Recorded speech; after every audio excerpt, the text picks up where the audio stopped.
यो धर्मपरिदीयतः महाज्ञानायाम् उवाच त्वतां देवगुणगणाधिककृतौ దేవదేవాః.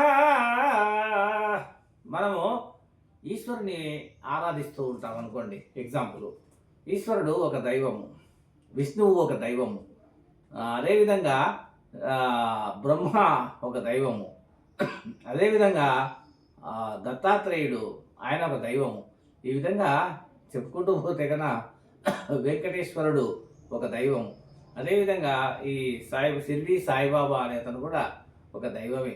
ఈ విధంగా ఎంతోమంది దైవత్వాన్ని కలిగినటువంటి వీళ్ళు చెప్పే మాట ఒక్కటే, నాయనా ఒకరికి ద్రోహం చేయొద్దండి, మీరు చేతనైతే వారికి సహాయం చేయండి, వారు బాగుపడితే ఆ ఫలితం అంతా మీకే దక్కుతుంది అని చెబుతూ ఉంటారు.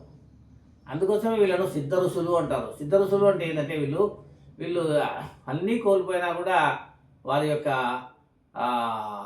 బాధను, క్రోధాన్ని, దుఃఖాన్ని దిగమింగుకుంటూ ఉంటారు తప్ప ఏమీ చేయలేక చేతగాక మౌనంగా ఉండిపోతారు. అప్పుడు ప్రకృతి తన సహజ స్వరూపాన్ని చూపించి వారికి మార్గనిర్దేశకం చేస్తూ ఉంటుంది.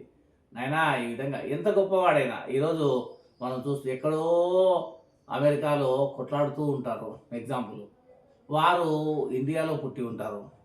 ఇక్కడ నుంచి సంకేతాలు అక్కడికి పోతాయంటే కానీ ఇక్కడ ఉన్నటువంటి దైవ బలము అక్కడికి వెళ్ళి ఆ కొట్లాటంను ఆపి వాళ్ళకు జీవం ఉంటే గన వాళ్ళు జీవాత్ములుగా చేసి వారికి బలాన్ని పెంపొందిస్తుంది. ఇది సత్యమే కదా, మనం చూస్తూ ఉంటాము.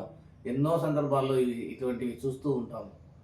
ఎక్కడెక్కడో ఉన్న వాళ్ళు కూడా దైవాదిత్యం వల్ల వారి యొక్క జీవన విధానాలు మారడం మనం చూస్తూనే ఉంటాము.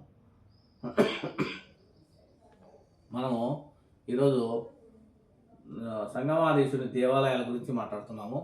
ఈ దేవాలయాల్లో చాలామంది అడుగుతున్నారు, చాలామంది వాళ్ళకు తెలియక సారు మీరు చెప్పండి అంటున్నారు.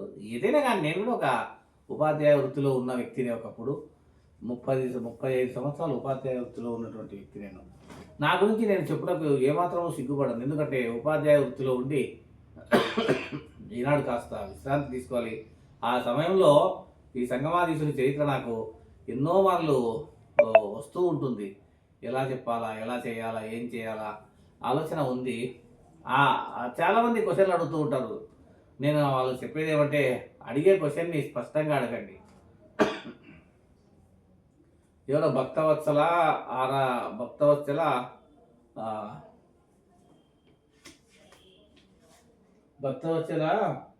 కుమారరామ ఎవరో ఇతను అడిగిన ప్రశ్న ఏంటంటే, మీరు చెప్పారు కదా 5 దేవాలయాలని, వాళ్ళ పేర్లు చెప్పండి అన్నాడు.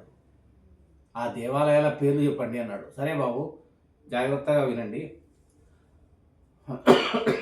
సంగమాధీశ ప్రతిష్ఠితాంగ పంచమహా ఆలయ కృతముల్. అందులో మొదటిది వజ్రపురేశ్వరము. అందులో ఈశ్వరుడు వజ్రపురేశ్వరుడుగా వెలుగొందినాడు. ఆ వజ్రపురేశ్వరుని ఎవరైతే నమస్కరిస్తారో వారికి బలం కలుగుతుంది, తేజస్సు కలుగుతుంది, జ్ఞానం కలుగుతుంది, అనేకములు కలుగుతాయి.